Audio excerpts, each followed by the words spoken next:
မင်္ဂလာပါအားလုံးပဲအဲ့တော့အခုဘာအကြောင်းအရာလေးကိုဆက်လက်ပြီးတော့မှမျှဝေသွားမလဲဆိုရင်ကျမတို့ supply chain management တွေမှာတကယ့်ကိုပဲအရေးကြီးတဲ့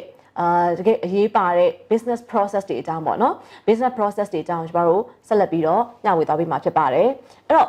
supply chain management တစ်ခုပုံမပြီးတော့မှအဆင်ပြေခြင်းနဲ့ပုံမပြီးတော့မှကျမတို့တွေအားကောင်းခြင်းတွေဆိုရင်ကျမတို့တကယ် business အပိုင်းကနေပြီးတော့မှထောက်ပံ့ပေးရမယ့် process အနေနဲ့ကျမတို့6ခုရှိပါတယ်ဒါတွေကဘာလဲလို့ပြောရင်ကျမတို့က 6 key process or excellent supply chain management ပါဆိုတော့ကိုယ့်ရဲ့ supply chain တွေကတကယ်ကိုပဲ excellent ပေါ့နော်ဖြစ်သွားခြင်းနဲ့ဆိုရင် key process 6ခုနဲ့ကျမတို့သွားနိုင်ဖို့လိုပါတယ်အဲ့တော့ကျမတို့တွေဒီ key process 6ခုကဘာလေးတွေပါဝင်တာလဲဒီ key process 6ခုမှာတစ်ခုချင်းစီဘယ်လိုမျိုးသွားနေလဲတစ်ခုနဲ့တစ်ခုက related ဘယ်လိုဖြစ်နေပြီးတော့မှကျမတို့နောက်ဆုံး end customer တွေစီကို impact ပေါ့နော်ဘယ်လိုမျိုးနည်းနဲ့အကျိုးသက်ရောက်မှုရှိစေနိုင်လဲဆိုတာကိုကျမတို့ discuss လုပ်သွားမှာဖြစ်ပါတယ်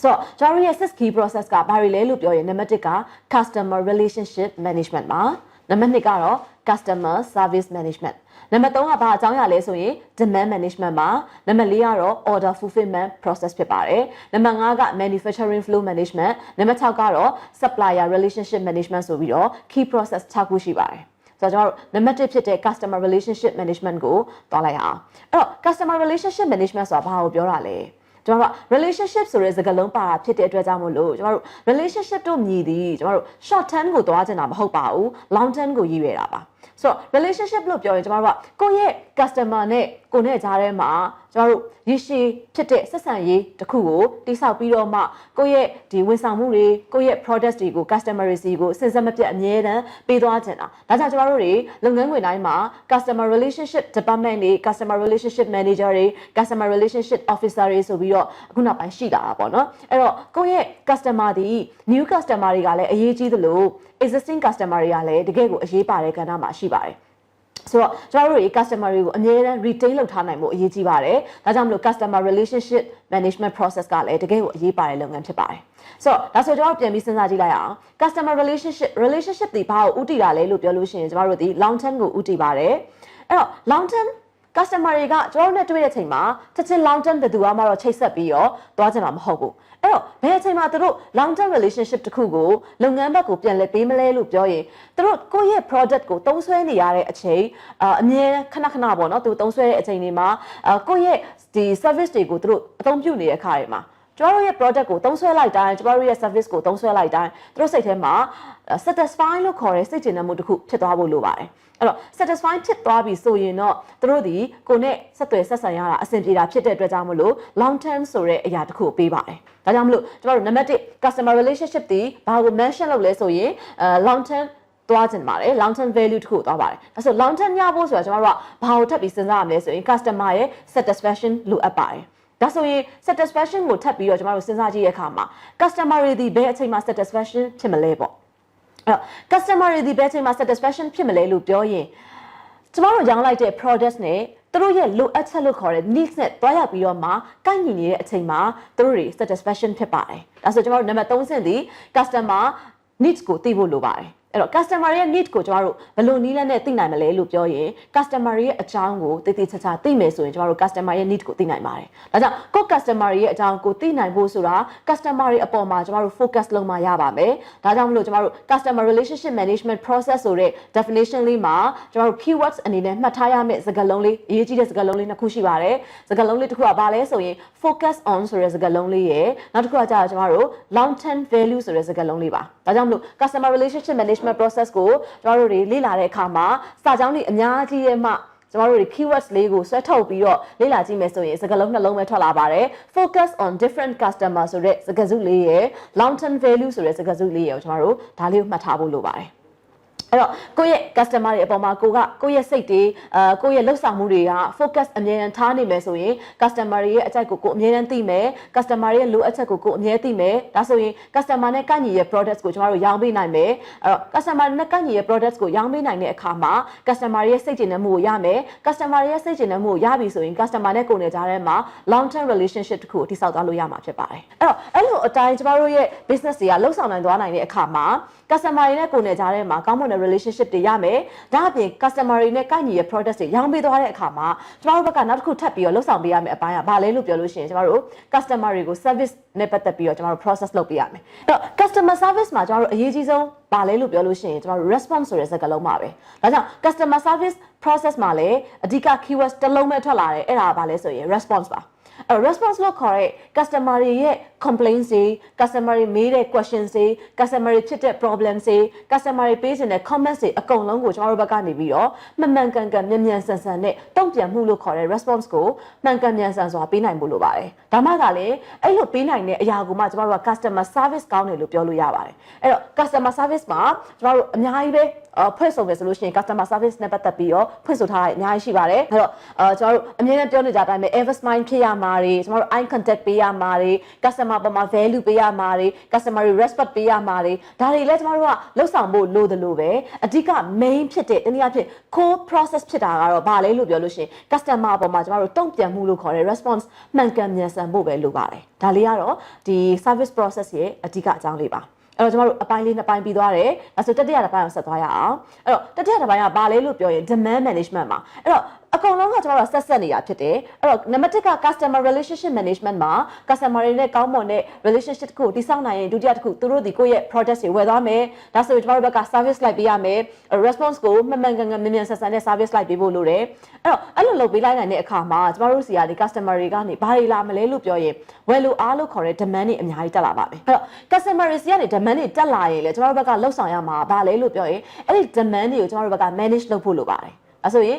customer demand ကိုကျွန်တော်တို့ manage လုပ်နိုင်ဖို့လိုတယ်။ customer demand မှာ demand များတိုင်းလေကျွန်တော်တို့ကပျော်နေလို့မရဘူး။အရင်ကျင်နေလို့မရအောင်။အဲ့တော့ customer demand တွေဘာကြောင့်များလာတာလဲဆိုတော့ကျွန်တော်တို့ဘက်ကစဉ်းစားသုံးသပ်ဖို့လိုပါတယ်။အဲ့တော့ဘာအကြောင်းဖြစ်လာတာလဲဒီ demand တွေက market ရဲ့အခြေအနေမှာလက်ရှိမှာဘာတွေဖြစ်နေလို့ customer demand တွေဒီလောက်များနေတာလဲဒါလေးတွေကျွန်တော်တို့ဘက်ကသုံးသပ်ဖို့လိုတယ်။အဲ့တော့ customer demand အရင်များလို့ရင်ဘာဖြစ်သွားမလဲ။ကိုကပေးနိုင်တဲ့ supply လို့ခေါ်တယ်ကိုထောက်ပံ့ပေးနိုင်တဲ့ကို customer ကိုရောင်းပေးနိုင်တာထက် customer ရဲ့ demand ကပိုများနေရင်ကိုဘက်ကသူ့ကို support မလုပ်ပေးနိုင်ရင် customer ဒီကိုဆိုင်ရနေပြီးတော့တခြားဆိုင်ကိုသူရောက်သွားမယ်ဒါဆိုရင်ကျွန်တော်တို့ဘက်ကဘာဖြစ်လာမလဲဆိုတော့ customer loss ဆိုတဲ့ customer ဆုံးရှုံးမှုတွေဖြစ်သွားနိုင်ပါတယ် customer demand တွေအများကြီးလည်းမကောင်းဘူးဒါဆို customer demand နည်းသွားရင်ရောအဲ့တော့ကျွန်တော်တို့က customer demand ကိ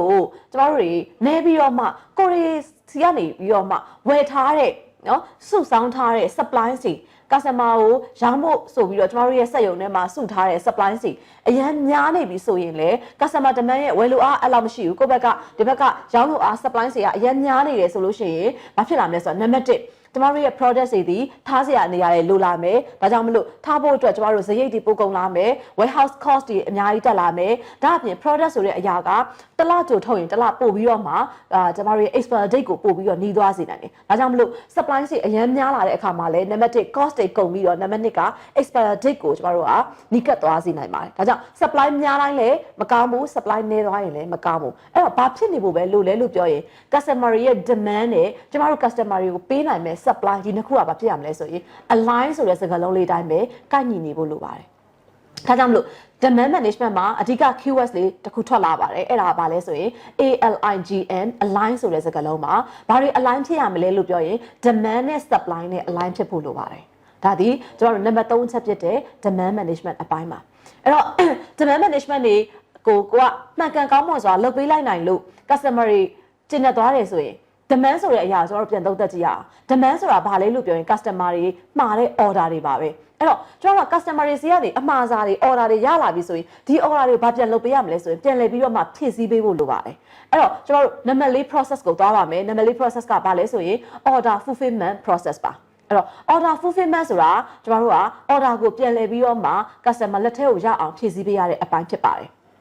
ဆိုတော့ကျမတို့တွေ customer တွေကိုယ့်စီကိုတက်လာတဲ့အချိန်မှာ order အဖြစ်နဲ့ရောက်လာတယ်အဲ့တော့ order form တွေရောက်လာတယ်ဒါဆိုရင်ကိုက customer ကိုပြန်ပေးရင်ဘာကိုပြန်ပေးရမလဲဆိုတော့ကျမတို့ဘက်ကပြန်ပေးရမယ့်အရာဒီ product တွေပြန်ပေးရပါတယ်အဲ့တော့ product ပြန်ပေးတဲ့အခါမှာ customer တွေစိတ်ချနဲ့သွားဖို့အတွက်ကျမတို့က product ကိုလှုပ်ဆောင်ပေးဖို့လိုပါတယ်။ဒါကြောင့်မလို့ကျွန်မအမြဲတမ်းပြောလို့ရှိတဲ့စကားတစ်ခုရှိပါတယ်။ customer တွေကို order တွေမှာတဲ့အခါမှာသူ့ရဲ့ order ကိုက product အနေနဲ့ဖြည့်ဆည်းပေးရင်ဘယ်တော့မှ only product ပေါ့နော် product တစ်ခုတည်းပဲမပေးပါနဲ့။ဘာလေးတွဲပေးဖို့လိုမလဲဆိုရင် satisfaction လို့ခေါ်တဲ့စိတ်ကျဉ်နှံမှုလေးတစ်ခုအမြဲတမ်းတွဲပေးဖို့လိုပါတယ်။ဒါကြောင့်မလို့ကျွန်တော်တို့အဲ့မှာ keyword စကားလုံးလေးရှိတာပါတယ် to create customer satisfaction ဆိုတဲ့စကားလုံးလေးပါ။ နော်အဲ့တော့ကျွန်တော်တို့ customer တွေကို order ဖြည့်ဆည်းပေးတဲ့အခါကျရင်ဘာလေးကိုပါတွဲပြီးဖြည့်ဆည်းပေးဖို့လို့လဲဆိုရင် satisfaction လို့ခေါ်တယ်စိတ်ကျဉ်နှံ့မှုလေးပါကျွန်တော်တို့တွဲပြီးတော့ဖြည့်ဆည်းပေးလိုက်ပါအဲ့တော့ supply chain တစ်ခုမှာ customer တွေကဘယ်အချိန်မှာစိတ်ကျဉ်နှံ့လဲလို့ပြောရင် at a given place and time မှာစိတ်ကျဉ်နှံ့ပါတယ်ဆိုတော့ at a given place and time ဆိုတာဘာကိုပြောတာလဲဆိုရင်ကျွန်တော်တို့ right place နဲ့ right time ကိုဆိုလိုတာပါအဲ့တော့ customer တွေဒီသူတို့မှာတဲ့ order တွေသူတို့လိုချင်တဲ့ products တွေကိုအချိန်မှန်နေရာမှန်ရတယ်ဆိုရင် customer တွေအတွက်အများကြီးစိတ်ကျဉ်နှံ့မှုရှိပါတယ်အဲ့တော့ကျွန်တော်တို့ order fulfillment process မှာမှတ်ထားရမယ့်အရာလေးကဘာလဲဆိုရင်ကျွန်တော်တို့ customer ကို satisfaction လို့ခေါ်တဲ့စိတ်ကျဉ်နှံ့မှုလေးတွဲပေးဖို့ရဲ့အချိန်မှန်နေရာမှန်လေး customer ကိုဖြည့်ဆည်းပေးဖို့ဖြစ်ပါတယ်အဲ့တော့ကျွန်တော်တို့ manufacturing flow management အကြောင်းကိုဆက်လက်ပြီး sharing လုပ်သွားမှာဖြစ်ပါတယ်အဲ့တော့ manufacturing flow management process ဆိုတာဘာကိုပြောတာလဲအဲ့တော့နာမည်ကတော့ manufacturing flow လို့ပြောတာဖြစ်ပါတယ်အဲ့တော့ manufacturing ဆိုတာတနည်းအားဖြင့်ကျွန်တော်တို့ production နဲ့အတူတူပါပဲအဲ့တော့ manufacturing process ဆိုတာဒီတနည်းအားဖြင့်ပြောမယ်ဆိုရင် production process နဲ့တူတယ်အဲ့တော့ manufacturing ရဲ့အနောက်မှာသူ့စကားလုံးက manufacturing flow လို့ပါတာဖြစ်တဲ့အတွက်ကြောင့်မလို့ကျွန်တော်တို့ production ဆိုတဲ့ process ကလည်း single stage နဲ့သွားတာဖြစ်နိုင်မလား multi stage နဲ့သွားတာဖြစ်နိုင်မလားဆိုတော့ကျွန်တော်တို့စဉ်းစားရပါမယ်အဲ့တော့ production process တိုင်းဒီ multi stage လို့ခေါ်တဲ့အဆင့်ပေါင်းများစွာကိုဖြတ်သန်းပြီးတော့မှကျွန်တော်တို့ product တစ်ခုကိုနောက်ဆုံး finish ဖြစ်တဲ့အထိကျွန်တော်တို့ထုတ်ရပါတယ်ဒါကြောင့်မလို့ကျွန်တော်တို့ဒီ multi stage production process ဖြစ်ပါတယ်အဲ့တော့ဒီ multi stage production တစ်လျှောက်လုံးမှာကျွန်တော်တို့ဘာလုပ်ရမလဲလို့ပြောရင် product လေးတွေကသူ့ရဲ့ step by step ဘာလုပ်သွားရလဲဆိုရင်ရွေ့လျားသွားရပါတယ်အဲ့တော့ကျွန်တော်တို့ first step ကနေ second step ကိုသူကရွေ့လာတယ် second step ကနေပြီးတော့မှ third step ကိုသွားတယ်အဲ့တော့မှနောက်ဆုံးမှကျွန်တော်တို့ finalize ဖြစ်သွားတဲ့ step ထိကိုသူကဒီ product လေးက moving လုပ်သွားတယ်ရတယ်အဲ့တော့ဒီ manufacturing flow ကပို့ပြီးတော့မှ smooth ဖြစ်ဖို့အတွက်ကောင်းဖို့အတွက်ဆိုရင်ဘာပဲလုပ်လဲလို့ပြောရင်ဒီဖြတ်တန်းသွားတဲ့အဆင့်တိုင်းဒီကျွန်တော်တို့ flexibility ဖြစ်ဖို့လိုပါတယ်အဓိကကတော့လိုက်ရောညီထွေမှုရှိရပါမယ်အဲ့တော့ဒီနေ့မှာ first step မှာဘာကစလုပ်တယ် second step မှာဘာကိုသွားတယ် third step မှာဘာကိုသွားတယ်လို့စဉ်းစားထားရင်နောက်နေ့မနေ့ဖြတ်မှာသွားတဲ့ process ကလည်းဒီပုံစံတိုင်းပဲဖြစ်ရပါမယ်ဒါကိုဘာလို့ခေါ်လဲဆိုတော့ကျွန်တော်တို့ flexibilities ဖြစ်တယ်လို့ခေါ်ပါတယ်ဒါအပြင်ကျွန်တော်တို့ standardization ပေါ့နော်ကျွန်တော်တို့သွားတဲ့ manufacturing ဒီနေ့နဲ့မနေ့ဖြတ်တပုံစံနဲ့ပဲဖြစ်ရမယ်အဲ့တော့ကျွန်တော်တို့ဒါမှသာလေဘာကိုသွားပြီးတော့မှ support လုပ်ပေးနိုင်မလဲလို့ပြောရင်ခဏအရှိမသွားထားတဲ့ demand management သမားကိုတစ်ဖက်တစ်လမ်းအပြင်ကျွန်တော်တို့ဘက်ကနေတွားရောက်ပြီးတော့ကုညီရလဲရောက်ပါတယ်ဒါကြောင့် manufacturing flow တနည်းအားဖြင့် operation ကိုကိုင်တွယ်နေရတဲ့ manager တွေ operation ကိုကိုင်တွယ်နေရတဲ့တာဝန်ရှိတဲ့သူတွေအနေနဲ့ကိုယ့်ရဲ့ operation ကိုယ့်ရဲ့ production ကိုအမြဲတမ်း smooth ဖြစ်ဖို့အတွက်ချောမွေ့ဖို့အတွက်ဆိုရင် flexibilities and standardization ဆိုတဲ့စကားလုံးလေးကိုကျွန်တော်တို့ဘက်ကနေ keywords အနေနဲ့မှတ်ထားရမှာဖြစ်ပါတယ်ဒါကြောင့်မလို့ကျွန်တော်တို့ရဲ့ဒီ manufacturing flow management process မှာ keyword စကားလုံးဒီဘာလဲဆိုရင် flexibility ဆိုတဲ့စကားလုံးဖြစ်ပါတယ်အဲ့တော့ကျွန်တော်တို့ manufacturing flow ပြီးသွားတဲ့အခါမှာနောက်ဆုံးအဆင့်အနေနဲ့ကျွန်တော်တို့သွားမယ့်process လေးကဘာလဲဆိုရင် supplier relationship management ဖြစ်ပါတယ်အဲ့တော့ manufacturing လို့ခေါ်တဲ့ထုတ်လုပ်ခြင်းတွေလုပ်ဖို့ဆိုတာ raw material တွေလိုတဲ့ raw material တွေကိုကျွန်တော်တို့ကဘယ်သူတွေစီကရနိုင်တာလဲလို့ပြောရင် supplier တွေစီကနေကျွန်တော်တို့ရနိုင်တာဖြစ်ပါတယ်ဒါကြောင့်မလို့ကျွန်တော်တို့က supplier တွေနဲ့ချိတ်ဆက်ဆောင်ရွက်တဲ့ supplier relationship management ဆိုတဲ့အရာကိုလည်းကျွန်တော်မိထားလို့မရဘူးအဲ့တော့ supplier relationship management ဆိုတာကိုလည်းကျွန်တော်တို့ဘက်ကနေလှုပ်ဆောင်ဖို့လိုပါတယ်ဒါဆိုရင်ကျွန်တော်တို့က supplier relationship management process ဆိုတာဘာကိုဆိုလိုတာလဲဘယ်လိုသွားမှာလဲလို့စဉ်းစားရမယ်Okay အဲ့တော့ supplier relationship management process ဆိုတာအရှေ့ဆုံးမှာပြောသွားသလိုပဲ customer relationship management နဲ့သဘောတရားတူပါတယ်အဲ့တော့ customer relationship မှာလုပ်ခဲ့တယ်လို့ပဲ supplier relationship မှာလည်း parallel အဲ့အတိုင်းပဲလုပ်ဆောင်ဖို့လိုပါတယ်ဆိုလိုတာက customer relationship တုန်းကကျွန်တော်တို့ customer တွေနဲ့ long term သွားမယ်လို့စဉ်းစားထားတာဖြစ်တဲ့အတွက်ကြောင့်မလို့ supplier relationship မှာလည်းကိုယ့်ရဲ့ supplier တွေနဲ့အမြဲတမ်း long term သွားနိုင်ဖို့အတွက်ကျွန်တော်တို့စူးစမ်းရမယ်ဒါမှသာလေအဲ့လို long term သွားတော့မှကိုယ့်ရဲ့ supplier တွေနဲ့တညီတညွတ်ထဲသွားပြီးတော့ကျမတို့ရဲ့ကုန်ကြတဲ့ကုန်ကြစရိတ်တွေကိုလည်း cost တွေကိုလည်းကျမတို့ဘက်ကလည်း short ချပေးနိုင်မှာဖြစ်ပါတယ်အဲ့တော့ကိုယ့်ရဲ့ supplier တွေနဲ့ long term သွားနိုင်ဖို့ဆိုတာဒီကျမတို့ supplier တွေအပေါ်မှာလည်း focus လုပ်နေဖို့လိုပါတယ်အဲ့တော့ကိုယ့်ရဲ့ supplier တွေကဘာကိုကြိုက်တယ်သူတို့ရဲ့ဒီ business ကတော့အခုလက်ရှိမှာဘယ်လိုဖြစ်နေပြီသူတို့ရဲ့ business ရဲ့ nature တွေကိုကနားလည်လိုက်မယ်ဆိုရင်ကျမတို့ကသူတို့နဲ့ပူးပေါင်းဆောင်ရွက်ပြီးအလုပ်လုပ်ဆောင်တဲ့အခါမှာတကယ်ကိုပဲ conflict တွေ ကင်းနဲ့တမန်တယောက်ကြားထဲမှာလည်း trust အပြည့်နဲ့လုပ်ဆောင်ပြီးတော့မှလုပ်ငန်းတစ်ခုကိုအတူတကွနေပေါင်းဆက်ပြီးအလုပ်လုပ်သွားနိုင်မှာပါအဲ့တော့ပြန်လည်ပြီးတော့မှကျမတို့ဒီ6ချက်ကိုပြန်လည်အနှစ်ထုတ်ရမယ်ဆိုရင်အဲ့တော့ business တွေတနည်းအားဖြင့် supply chain တွေပို့ပြီးတော့မှ excellent ဖြစ်ချင်တယ်ဆိုရင်အဓိကလှုပ်ဆောင်ရမယ့် process 6ခုရှိတယ်နံပါတ်1က customer relationship management နံပါတ်2က customer service management နံပါတ်3က demand management 4က order fulfillment 5က manufacturing flow management နဲ့နောက်ဆုံးနံပါတ်6ကတော့ supplier relationship management ဖြစ်ပါတယ် customer relationship management ဆိုတာဒီအဓိက keywords က customer တွေနဲ့ long term သွားနိုင်ရမယ်အဲ့လို long term သွားနိုင်ဖို့ဆိုတာ customer တွေအပေါ်ကို focus လုပ်ရမယ်ဒါဆိုရင် customer service မှာတကယ်ကို excellent ဖြစ်တဲ့ customer service ကိုလိုချင်နေဆိုရင် response တွေကိုမှန်မှန်ကန်ကန်မြန်ဆန်ဆန်နဲ့လုပ်ဆောင်ပေးနိုင်ရမယ်နံပါတ်3ချက် demand လို့ခေါ်တဲ့အရာတွေကိုကင်တွယ်ဖြည့်ရှင်းဖို့ဆိုတာဒီကိုယ့်ရဲ့ customer စီကတက်လာတဲ့ demand နဲ့ကိုယ့်ဘက်က customer ကိုပြန်လည်ပေးဆက်နိုင်မယ် supply နှစ်ခုဒီ align ဆိုတဲ့စကားလုံးအတိုင်းပဲကိုက်ညီနေဖို့လိုပါတယ်အဲ့တော့ demand တွေကို order အဖြစ်နဲ့ရောက်လာတဲ့အခါမှာဒီ order တွေကိုကိုယ့်ဘက်ကနေပြန်လည်ဖြည့်ဆည်းပေးရမယ်ပြန်လည်ဖြည့်ဆည်းပေးတဲ့အခါမှာကျမတို့ဘယ်ပုံစံနဲ့ဖြည့်ဆည်းရမလဲလို့ပြောရင် product ကိုပေးရင်းနဲ့အဲ့ဒီ project နဲ့ customer လိုချင်တဲ့ satisfaction နဲ့ကိုပေါင်းဆက်ပြီးတော့ပေးဖို့လိုတယ်နံပါတ်5ချက်ကတော့ဒီ order တွေကိုစဉ်ဆက်မပြတ်ဖြည့်ဆည်းနိုင်ဖို့ဆိုတာ manufacturing လို့ခေါ်တဲ့ထုတ်လုပ်ခြင်း process ကလည်းအရေးပါပါတယ်ဒါကြောင့်ထုတ်လုပ်ခြင်းဆိုတဲ့ process ကိုသွားတဲ့အခါမှာနေ့စဉ်နေ့တိုင်း standard တကြနဲ့ product တွေအရေးအတွက်မှန်မှန်ကန်ကန်ထွက်လာဖို့ဆိုတာဒီ flexibility and standardization ပုံစံတိုင်းသွားနိုင်ဖို့လိုပါတယ်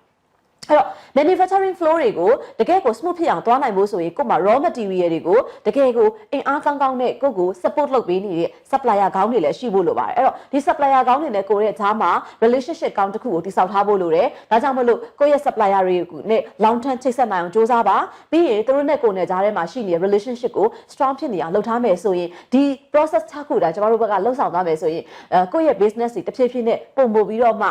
excellent ဖြစ်လာပြီးတော့ကျွန်တော်တို့ရဲ့ business တွေက develop ဖြစ်လာနိုင်မယ်လို့ကျွန်မဒီနေ့ကလည်းအားလုံးကို sharing လုပ်ရင်းနဲ့အဆုံးသတ်ချင်ပါတယ်ကျေးဇူးတင်ပါတယ်